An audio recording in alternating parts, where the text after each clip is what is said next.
जय श्री कृष्ण भक्तों, आज करवा चौथ का पर्व है।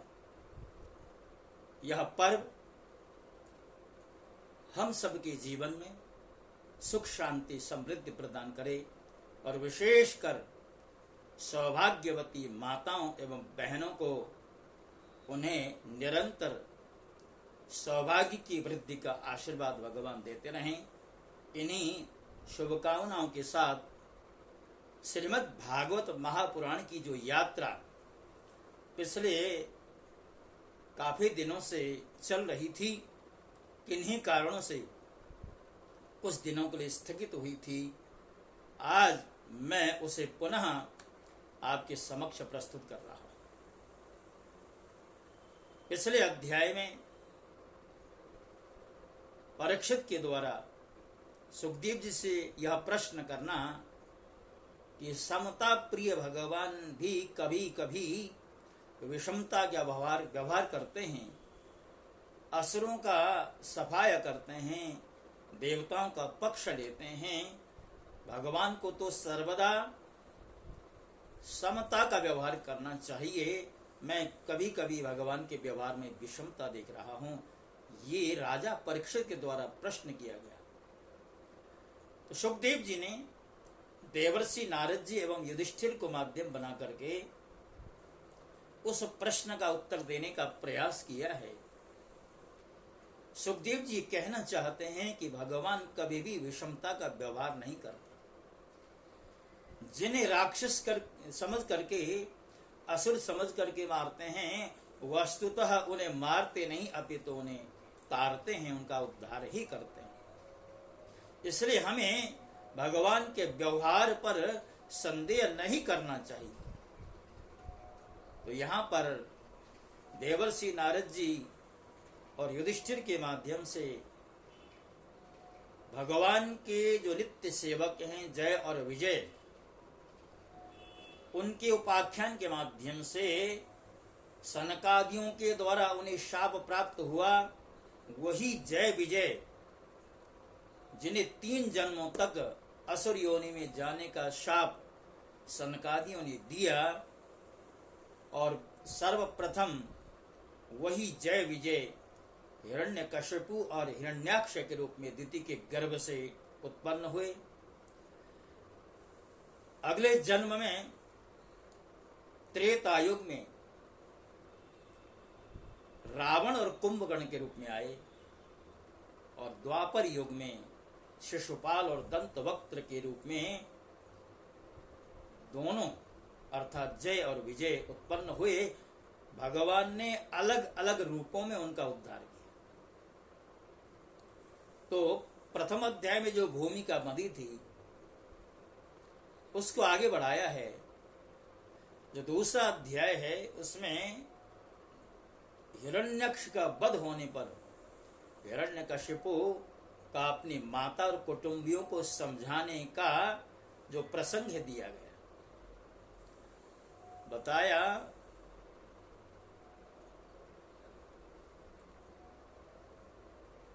नारद जी और युधिष्ठिर जी का संवाद चल रहा है। नारद जी कहते हैं, जब भगवान ने वराह अवतार धारण करके हिरण्याक्ष को मार डाला, तब भाई के इस प्रकार मारे जाने पर हिरण्यकशिपु रोष से जल भुन गया और शोक से संतप्त हो उठा।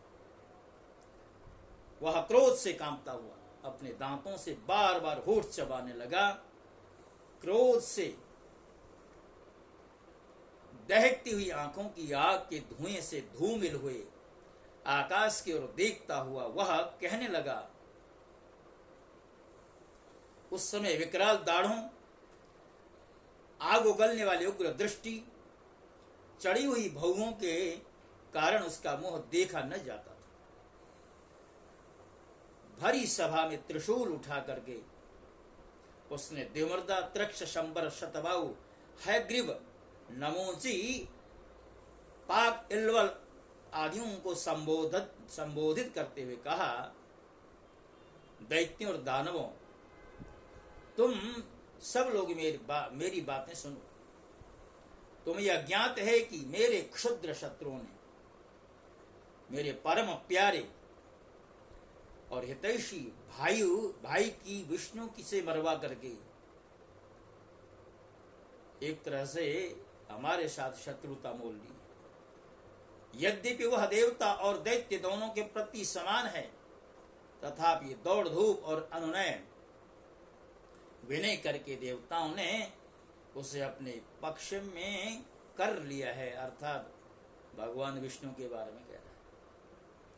यह विष्णु पहले तो बड़ा शुद्ध था, निष्पक्ष था, परंतु अब माया से वराह रूप धारण करने लगा है। वराह के साथ अन्यान्य रूप भी धारण करता है और वह मानव अपने स्वभाव से च्युत हो गया, क्योंकि वह तो समता प्रिय, उसकी चित्त में स्थिरता दिखाई नहीं दे रही।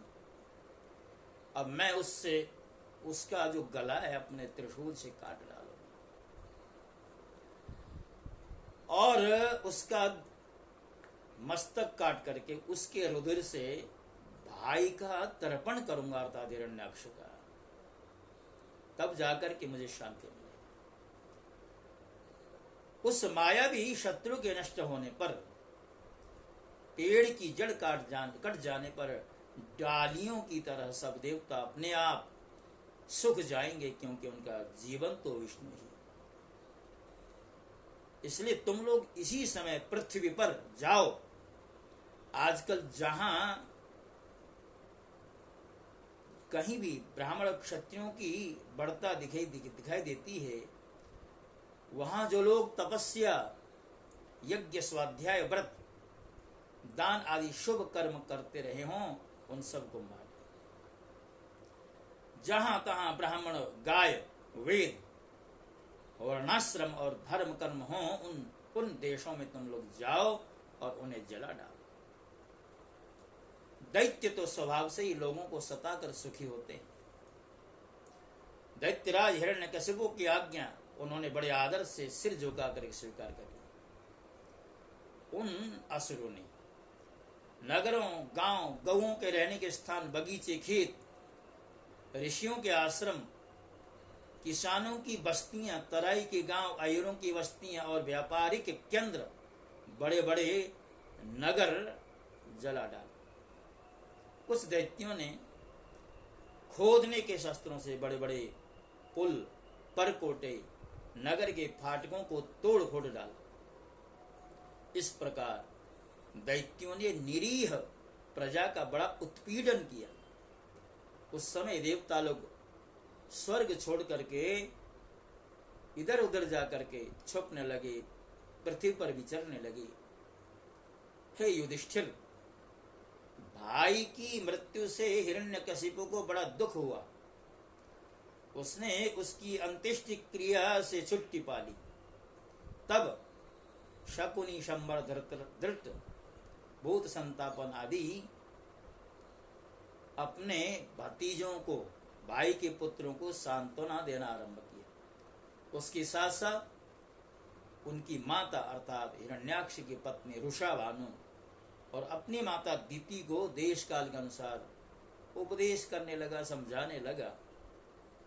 हिरण्यकशिपु कहता है, माँ और बहू, हे पुत्रों, तुम्हें वीर हिरण्याक्ष के लिए किसी प्रकार का शोक नहीं करना चाहिए। वीर पुरुष तो ऐसा चाहते ही हैं कि शत्रुओं के साथ युद्ध करते करते वीर गति को प्राप्त हों, और ऐसे वीरों के लिए शोक करने की आवश्यकता नहीं। इधर हिरण्याक्ष की पत्नी को समझाते हुए कहता, देवी, जैसे प्याऊ पर बहुत से लोग इकट्ठे होते हैं, जल पीने के पश्चात विलग हो जाते हैं, ऐसा ही नियम इस संसार का भी है। कुछ लोग दिनों के लिए मिलना होता है, फिर बिछोड़ना, ये संसार का नियम होता है। ये दैववश मिलना और बिछोड़ना होता है। वास्तव में आत्मा नित्य, अविनाशी, शुद्ध, सर्वगत, सर्वज्ञ और देह, इंद्रिय आदि से पृथक है। वो अपनी अविद्या से ही देह आदि के सृष्ट करके भोगों के साधन सूक्ष्म शरीर को स्वीकार करता है। जैसे हिलते हुए पानी के साथ उसमें प्रतिबिंबित होने वाले वृक्ष भी हिलते से जान पड़ते हैं, और घुमाई हुई आंख के साथ सारी पृथ्वी भी घूमती सी दिखाई पड़ती है, वैसे ही विषयों के कारण मन भटकने लगता है और वास्तव में निर्विकार होने पर उसी के समान आत्मा भी भटकता हुआ सा जान पड़ता है। सब प्रकार से शरीर रहित आत्मा को शरीर समझ लेना, यही तो अज्ञान है। इसी से प्रिय अथवा अप्रिय वस्तुओं का मिलना और बिछुड़ना होता है। जन्म मृत्यु, अनेकों प्रकार के शोक, अविवेक, चिंता और विवेक की स्मृति, सब का कारण अज्ञान ही होता है। इस विषय में तुम्हें एक इतिहास सुनाता हूं। कुशीनर नाम के देश में एक बड़ा यशस्वी राजा था। उसका नाम था सुयज्ञ। लड़ाई में शत्रुओं ने उसे मार डाला। उस समय उसके भाई बंधु उसे घेर कर बैठ गए। उसका जड़ाऊ कवच छिन्न भिन्न हो गया, मालाएं तहस हो गई, बाणों की मार से कलेजा फट गया, शरीर खून से लथपथ हो गया, बाल बिखर गए, आंखें धंस गई थी, क्रोध के मारे दांतों से उसके होठ दबे हुए थे, कमल के समान मुख धूल से ढक गया था। युद्ध में उसका शरीर और उसके हाथ, उसकी भुजाएं सब की सब कट गई। रानियों की को दैववश अपने पतिदेव का जो हाल है, क्षत विक्षत अवस्था है, उसे देख कर सहा नहीं गया। रानियों से करुण क्रंदन करने लगी, बिलखने लगी। उनके कुछ कुमकुम से मिलकर बहते हुए लाल लाल आंसुओं ने प्रियतम के पद्म पखार दिए, चरण धो दिए। उनके केश और गहने इधर उधर बिखर गए। करुण क्रंदन के साथ विलाप कर रही थी। हाय विधाता, बड़ा क्रूर है तू। इसी ने आज हमको हमारी आंखों से, उसी विधाता ने आपको हमारी आंखों से ओझल कर दिया है। वो रानियां कह रही हैं, पतिदेव आप हमसे बड़ा प्रेम करते थे, हमारी थोड़ी सी सेवा को भी बड़ी करके मानते थे। हाय, अब आपकी बिना हम कैसे रह पाएंगे। वे अपने पति के शव को पकड़ करके विलाप कर रही थीं। उस मुर्दे को वहां से दाह के लिए जाने देने की उनकी इच्छा ही नहीं थी। इतने में ही सूर्यास्त हो गया। उसी समय उसी नर राजा के संबंधियों ने जो विलाप किया था, उसे सुनकर वहां स्वयं यमराज बालक के वेश में आए। यमराज बोले, बड़े आश्चर्य की बात है, ये लोग तो मुझसे भी सयाने हैं, बराबर लोगों का मरना जीना देखते हैं, फिर भी इतने मूढ़ हो रहे हैं। यह मनुष्य जहां से आया था वहां चला गया, इन लोगों को भी एक न एक दिन वहां जाना है, फिर ये इतना बिलक क्यों रहे। यमराज जी बालक का वेश धारण करके उनके पास पहुंचे, रोते हुए स्वजनों के पास। कहते, हम तो तुमसे लाख गुने अच्छे, हमारे माँ बाप ने तो हमें बचपन में ही छोड़ दिया है, हमारे शरीर में पर्याप्त बल भी नहीं है, उसके पश्चात भी हम बड़े आनंद से रहते हैं। कई बार जंगली जंतुओं का सामना हो जाता है, कई बार मार्ग में चलते चलते अनेकों प्रकार के कष्ट उपस्थित होते हैं, फिर भी हम बिलखते नहीं, रोते नहीं हैं, अकेला जीवन यापन कर रहे हैं। और हमें इस बात का भरोसा है कि सरक्षिता रक्षतियो ही गर्भे, अर्थात वह परमात्मा जो गर्भ में हमारी रक्षा करता था वो आगे भी करेगा, इस बात का भरोसा है। भाग्य अनुकूल हो तो रास्ते में पड़ी हुई वस्तु में मिल जाती है, भाग्य प्रतिकूल हो तो आप कितने ही सुरक्षा भाव से अपने घर के अंदर उसकी रक्षा करें, उसको बंद कर दें, फिर भी वह नष्ट होती ही है। इस प्रकार ज्ञान भरी बातों से कुशीनर राजा के संबंधियों को स्वयं यमराज जी ने बालक के वेश में आकर के समझाया है। उसी उदाहरण को यहाँ पर प्रस्तुत करता हुआ हिरण्यकशिपु जो है अपने स्वजनों को समझाता है। और ये ज्ञान भरा जो प्रसंग है काफी लंबा है।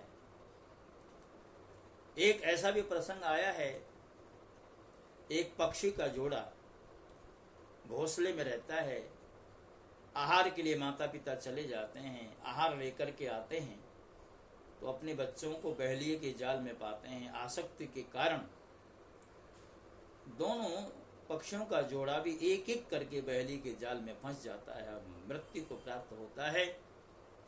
तो यहाँ पर ये बताया है आत्मा ही नित्य, शरीर अनित्य है, इसलिए हमें न शरीर के लिए चिंतन करना है न आत्मा के लिए चिंतन करना है। इतना कह करके यमराज जी वहां से प्रस्थान करते हैं और कुशीनर नरेश की अंत्येष्टि क्रिया उसके स्वजन संपन्न करते हैं। और ये जो उदाहरण था हिरण्यकशिपु ने अपनी माता, अपने भाई की पत्नी और भाई के पुत्रों को बताया। सज्जनों, हिरण्यकशिपु ज्ञानी तो था किंतु ज्ञान को अमल में लाता नहीं था। पर उपदेश कुशल बहु तेरे, जे आचरण ते नर न घनेरे। जैसा कि मानस में बताया है, ज्ञान प्राप्त होना एक अलग बात होती है, उसको अपने अमल में लाना, व्यवहार में लाना, ज्ञान को आत्मसात करते हुए जीवन को जीना, ये बहुत कठिनता भरा विषय होता है। हिरण्यकशिपु समझाता तो है परिवार के जनों को, किंतु उसके अंदर भगवान के प्रति द्वेष भाव है, शत्रु भाव है। आगे वह भगवान नारायण से बदला लेने के लिए क्या कुछ करने वाला है, ये प्रसंग अगले अध्याय में आपके समक्ष रखा जाएगा। भक्तों, जैसा कि मैं आपसे बार बार निवेदन कर रहा हूं, श्रृंखलाबद्ध तरीके से श्रीमद् भागवत को आपके समक्ष रखने का ये जो अभियान हमने आरंभ किया था, बीच बीच में कुछ रुकावटें आ रही हैं। अभी मैं 10 दिनों की यात्रा में बाहर था, तो उस यात्रा के दौरान आपके समक्ष उपस्थित होना सहज नहीं था। 10 दिनों के पश्चात आपके समक्ष आपकी सेवा में उपस्थित हुआ हूँ और मेरे इन प्रसंगों को, मेरे इन प्रयासों को आप इनकी सराहना करें और मेरे चैनल को अवश्य में सब्सक्राइब करें, मेरा मनोबल बढ़ाएं। इन्हीं कामनाओं के साथ आपसे विदा होता हूँ। जय श्री कृष्ण। ओम नमो भगवते वासुदेव।